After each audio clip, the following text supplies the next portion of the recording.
ये हेउची बात्या परर दृश्य। बात्यार आतंक पूरा सबुआड़े खेली जाइछि।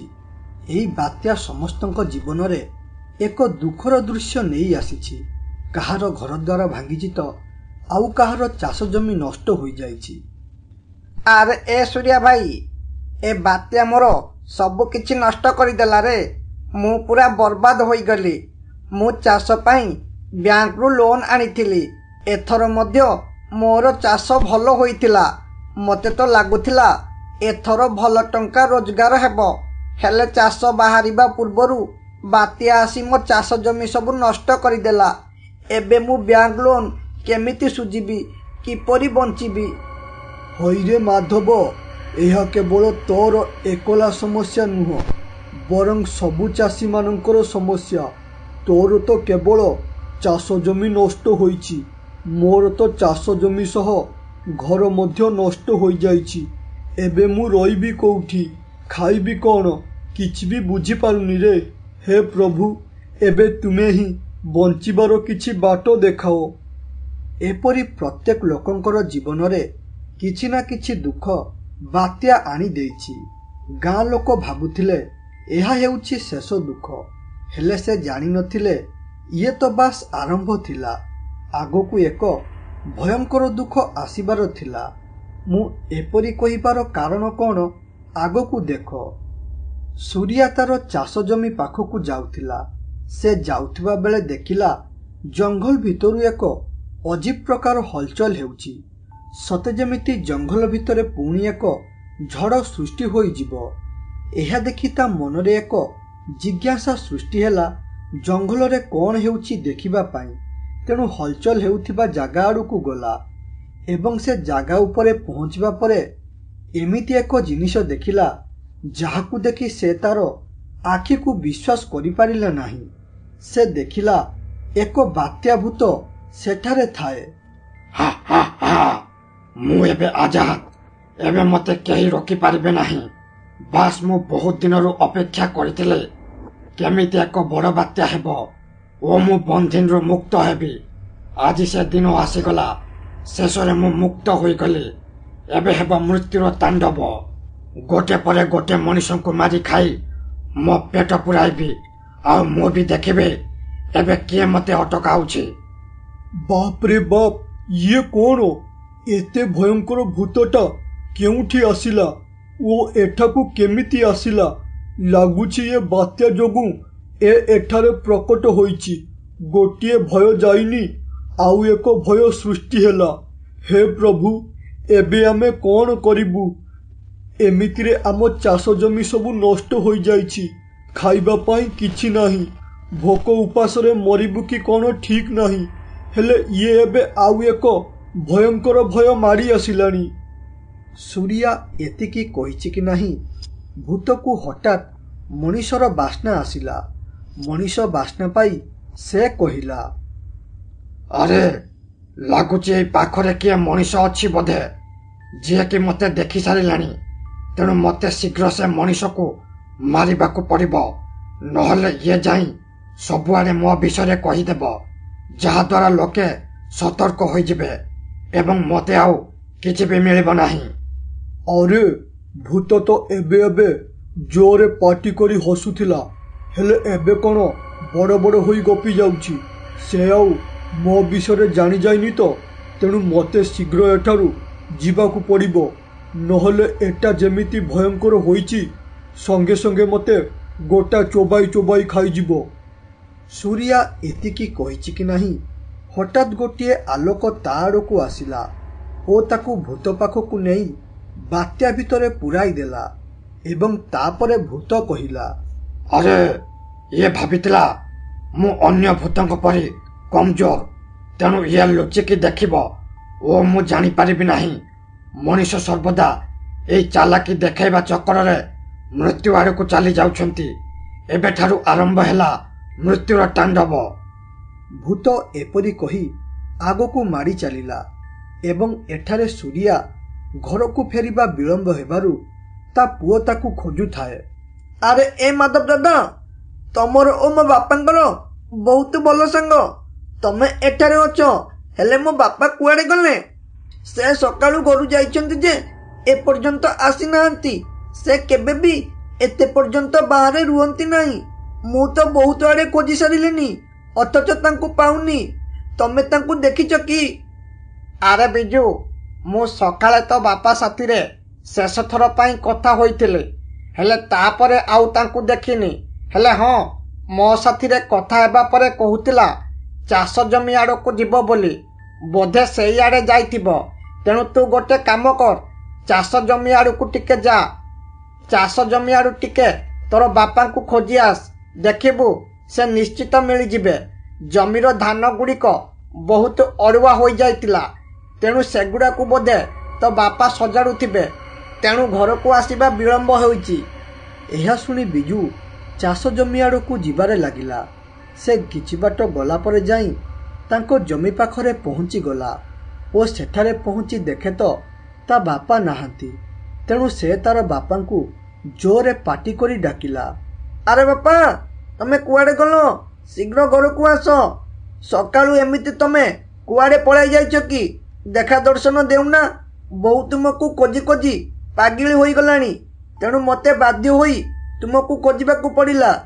ତେଣୁ ଯଦି ମୋର ଆବାଜ ଶୁଣୁଛ ତାହେଲେ ଶୀଘ୍ର ଘରକୁ ଚାଲ। ଏହି ବାତ୍ୟା ବିଷୟରେ ବୁଝିବାକୁ କିଛି ସରକାରୀ ଲୋକ ଆମ ଘରକୁ ଆସିଛନ୍ତି। ବିଜୁ ଏପରି ଡାକିବା ପରେ ମଧ୍ୟ କୌଣସି ଉତ୍ତର ଆସିଲା ନାହିଁ। ତେଣୁ ସେ ଟିକେ ଆଶ୍ଚର୍ଯ୍ୟ ହୋଇ କହିଲା, ଆରେ ବଡ଼ ଆଶ୍ଚର୍ଯ୍ୟ କଥା। ବାପା ଘରେ ନାହାନ୍ତି, ତାଙ୍କ ସାଙ୍ଗ ପାଖରେ ନାହାନ୍ତି ଓ ଚାଷ ଜମିରେ ମଧ୍ୟ ନାହାନ୍ତି।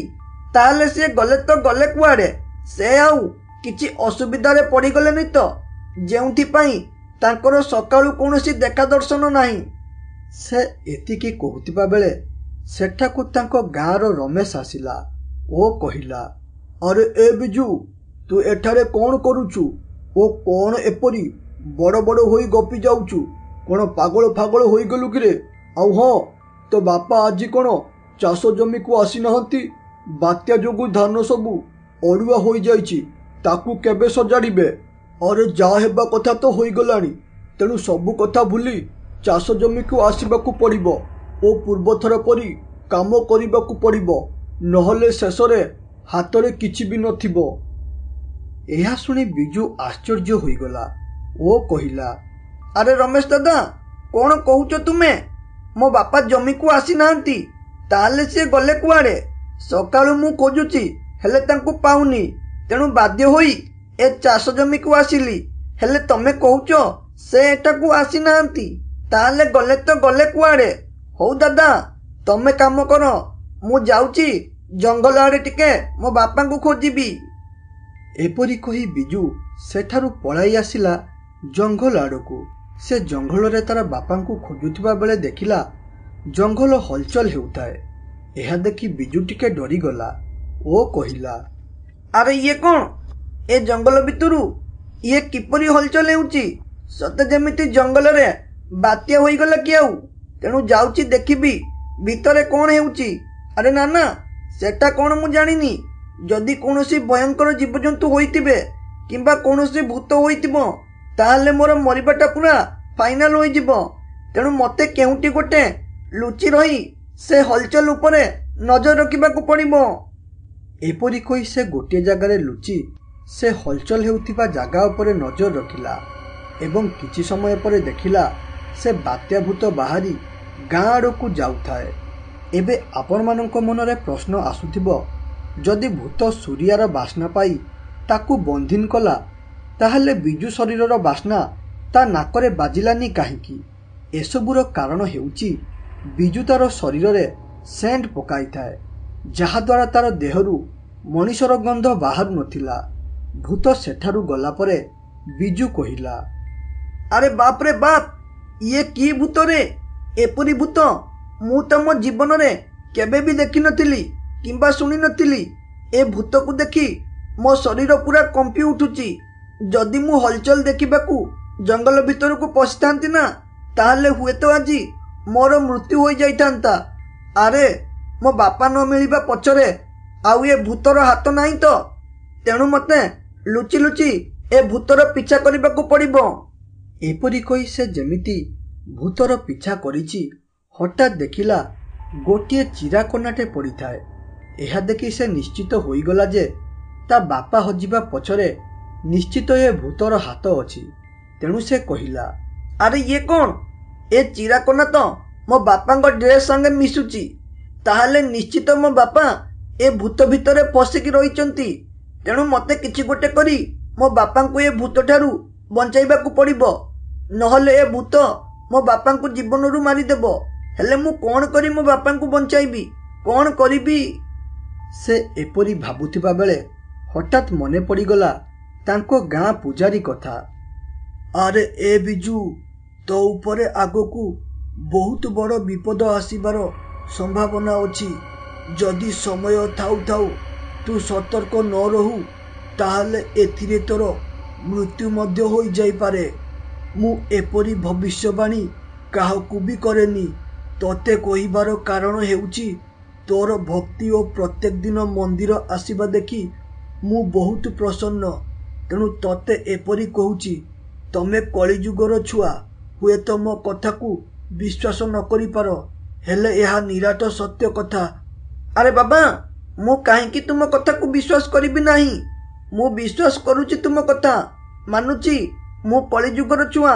ହେଲେ ୟା ମାନେ ଏଇଆ ନୁହେଁ ଯେ ମୁଁ କୌଣସି ଦୈବ୍ୟ ଶକ୍ତି ଉପରେ ଭରସା ରଖୁନି। ଯଦି ମୋର ଭରସା ନଥାନ୍ତା ତାହେଲେ ମୁଁ ମନ୍ଦିର ପ୍ରତ୍ୟେକ ଦିନ ଆସିନଥାନ୍ତି। ହଉ ଛାଡ଼ ସେ କଥା। ଏବେ କୁହ ବାବା, ମୁଁ ବିପଦରୁ କିପରି ରକ୍ଷା ପାଇବି ଓ କ'ଣ କରିପାରିବି? ଆରେ ବାବା ବିଜୁ, ଆସୁଥିବା ବିପଦକୁ ମୁଁ ସମ୍ପୂର୍ଣ୍ଣ ନଷ୍ଟ ନ କରିପାରିଲେ ମଧ୍ୟ ସେଥିରୁ ଅଳ୍ପ ବହୁତ ବଞ୍ଚାଇ ପାରିବି। ସେଥିରୁ ବଞ୍ଚିବାକୁ ହେଲେ ତୋତେ ଗୋଟିଏ ରୁଦ୍ରାକ୍ଷ ଦେବି। ତାକୁ ସର୍ବଦା ତୋ ହାତରେ ପିନ୍ଧିବୁ ଓ ଉପଯୁକ୍ତ ସମୟ ଦେଖି ୟାର ବ୍ୟବହାର କରିବୁ। ଆଉ ଗୋଟେ କଥା ମନେ ରଖ, ଏ ରୁଦ୍ରାକ୍ଷ ତୋ ପାଖରେ ଥାଉ ଥାଉ ତୋର କେହି କିଛି କରିପାରିବେ ନାହିଁ। ଏକଥା ବିଜୁର ମନେ ପଡ଼ିଗଲା। ତେଣୁ ସେ କହିଲା, ଆରେ ମୋତେ ମିଳିଗଲା ସେ ଭୂତ ସଙ୍ଗେ ଲଢ଼ିବାର ଉପାୟ। ସେ ଭୂତ ସାଙ୍ଗରେ କେବଳ ମୋ ରୁଦ୍ରାକ୍ଷ ଦ୍ୱାରା ଲଢ଼ିପାରିବି। ଏହି ରୁଦ୍ରାକ୍ଷ ଦ୍ୱାରା ସେ ଭୂତ ମରିବ। ତେଣୁ ଯଥାସମ୍ଭବ ମୋତେ ଭୂତ ପାଖକୁ ଯାଇ ତାକୁ ମାରିବାକୁ ପଡ଼ିବ ଓ ମୋର ବାପାଙ୍କୁ ବଞ୍ଚାଇବାକୁ ପଡ଼ିବ। ବିଜୁ ଏପରି କହି ଭୂତ ପାଖକୁ ସର୍ଟ ରାସ୍ତା ଦେଇ ଯିବାରେ ଲାଗିଲା ଏବଂ କିଛି ବାଟ ଗଲା ପରେ ଭୂତ ସାମ୍ନାକୁ ପଳାଇ ଆସିଲା। ଭୂତ ବିଜୁକୁ ଦେଖି ବହୁତ ଖୁସି ହୋଇଗଲା। ଏତିକି ବେଳେ ବିଜୁ କହିଲା, ଆରେ ଏ ଭୂତ ଭାଇ, ମୁଁ ଜାଣିଛି ତୋ ପାଖରେ ମୋ ବାପା ବନ୍ଦିନ ଅଛି। ତେଣୁ ଦୟାକରି ମୋ ବାପାଙ୍କୁ ଛାଡ଼ିଦେ ଓ ୟା ବଦଳରେ ତୁ ମୋତେ ଖାଇଦେ। ମୋ ବାପାଙ୍କୁ ମୋ ବୋଉ ବହୁତ ଖୋଜୁଛନ୍ତି। ମୋ ବାପାଙ୍କ ଉପରେ ଆମ ପରିବାର ପୁରା ନିର୍ଭର। ତେଣୁ ଦୟାକରି ମୋ ବାପାଙ୍କୁ ଏଠାରୁ ଯିବାକୁ ଦେ। ହଇରେ ମୂର୍ଖ ଛୁଆ, ତୁ କ'ଣ ଭାବିଲୁ ଏଇଟା ଗପ? ତୁ ଆସି କହିବୁ ଆଉ ମୁଁ ତୋର ବାପାଙ୍କୁ ଛାଡ଼ିଦେବି। ଯଦି ତୁ ଏପରି ଭାବୁଥିବୁ ତାହେଲେ ଭୁଲ ଭାବୁଛୁ। ଆଜି ମୁଁ ଏକା ସାଥିରେ ତୋତେ ମାରି ଖାଇବା ସହ ତୋର ବାପାକୁ ମଧ୍ୟ ଖାଇବି। ଚାଲି ଆସିଲା ବେଶୀ ଚାଲାକି ଦେଖାଇ ତାର ବାପାଙ୍କୁ ବଞ୍ଚାଇବାକୁ।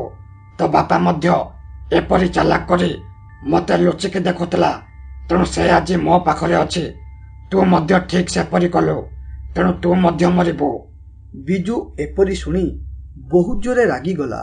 ତେଣୁ ତା ହାତରେ ଥିବା ରୁଦ୍ରାକ୍ଷକୁ ଭୂତ ଉପରକୁ ପକାଇଦେଲା, ଯାହାଦ୍ୱାରା ସେ ରୁଦ୍ରାକ୍ଷ ଭୂତ ବାତ୍ୟାରେ ବାଜିଲା, ଯାହାଦ୍ୱାରା ଭୂତ ସେଇଠାରେ ମରିଗଲା ଓ ତାପରେ ବିଜୁର ବାପା ଭୂତ ବନ୍ଦିନରୁ ମୁକ୍ତ ପାଇଲା ଏବଂ କହିଲା, ଆରେ ପୁଅ ବିଜୁ, ତୋ ଯୋଗୁଁ ଆଜି ମୁଁ ବଞ୍ଚିପାରିଲି।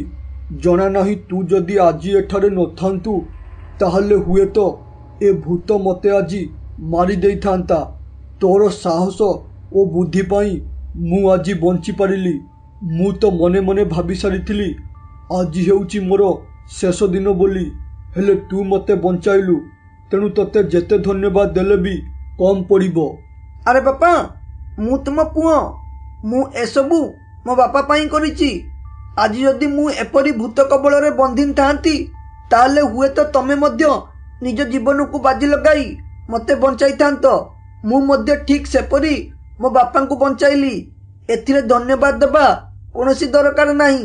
ଯଦି ଧନ୍ୟବାଦ ଦେବା କଥା ତାହେଲେ ଭଗବାନଙ୍କୁ ଦିଅ।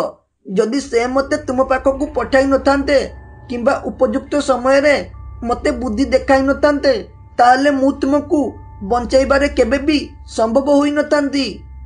ଏପରି ଭାବେ ବିଜୁ ନିଜର ଚାଲାକି ଓ ସାହସ ଯୋଗୁଁ ତାର ବାପାକୁ ବଞ୍ଚାଇ ଦେଲା।